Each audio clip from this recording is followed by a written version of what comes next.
Over the weekend, Congresswoman Liz Cheney appeared on Fox News a day after her state party censured her. Cheney stood by her vote to impeach Trump, saying that Trump does not have a role as a leader of the Republican Party going forward. Here's a little more of that interview. We have to make sure that we are able to convey to the American voters we are the party of responsibility, we are the party of truth, that we actually can be trusted to handle the challenges this nation faces like COVID. And that's going to require us to focus on substance and policy and issues going forward. But we should not be embracing the former president. So Democratic strategist Colin Rahero and senior congressional correspondent at the Daily Caller Henry Rogers join us to discuss Liz Cheney. Good to see you guys. Thanks for joining us.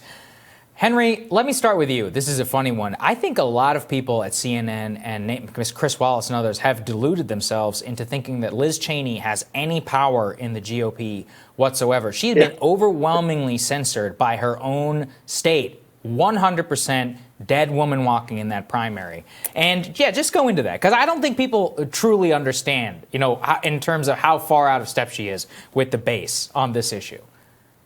Well, it's amazing to see the Capitol Hill press corps follow her around like she is the most famous person on earth. The most, it's really, truly stunning to see. The reason for it, though, is because she's against Donald Trump. And as a Republican, that's the craziest thing to be now, is against Donald Trump. That is as far out as you can go right now. It's just to be against the former president of the United States. She voted for his impeachment. It's been a disaster for her ever since. She's doubled down consistently.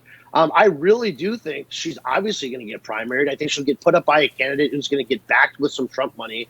And she's probably going to get crushed, to be completely honest with you. Yeah. And that's just the state of affairs nowadays with politics. If you are not on the Trump side, if you were not a Trumper, if you took side against him, especially if you voted to impeach him in the House like she did, it's going to be a nightmare for you moving forward politically. And we are seeing that firsthand with Liz Cheney. I really think that she will lose her seat for everything she's doing right now. Yeah. And I think that's crazy. I think that's just crazy to think about nowadays. Yeah, that's true. Colin, I really applaud her for the courageous decision she took on Trump impeachment in the House. However, when I hear someone with the last name of Cheney talking about the Republican Party being the party of truth, I find that rather hard to swallow.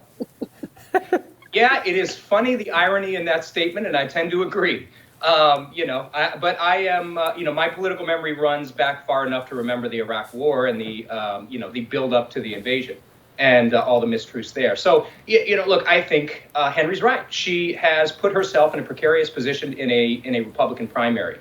But at the end of the day, I think that Americans actually want some people that have some leadership qualities. And that means I'm going to vote what my conscience is, regardless of how it affects me politically. And if she makes that argument, maybe she's got a chance. I do understand the base is in one place and she may be in another. But again, I think we're early on and our political memory is not that long in this country anymore. We're changing, by the week, by the hour, by the day sometimes. And there's a long time between now and her reelection, politically speaking. Yeah, it's possible. But, Henry, let's look at this. It's like Crystal just said. A lot of people remember the war in Iraq. A lot of people remember America needs to be trusted. Well, where did a lot of that distrust come from? It comes from this family. And Liz Cheney was one of the, she supported Dick Cheney 100% and continues to support the wars in Afghanistan and in Iraq. And I just feel it's interesting because she is trying to wish cast something into existence. I'm not saying Trump is great. Look, people who watch the show, you guys know. But whenever it comes to Liz Cheney offering this as the alternative, it's just not realistic. At the end of the day, she does not represent any more than maybe 15% of the GOP base. And many of those people actually voted for Joe Biden in the presidential election. I was just about to say, Sagar.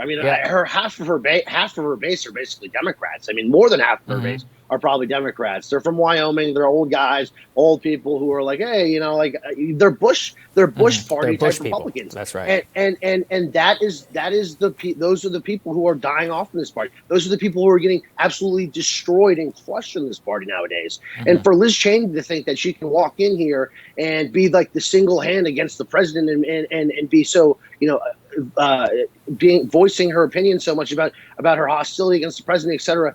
I think she should focus more on what's going on in Congress right now. She's really beating herself up. She's already beat herself up to go on Fox News Sunday and double down like she did. it was really impressive to see. It was like, good luck to you.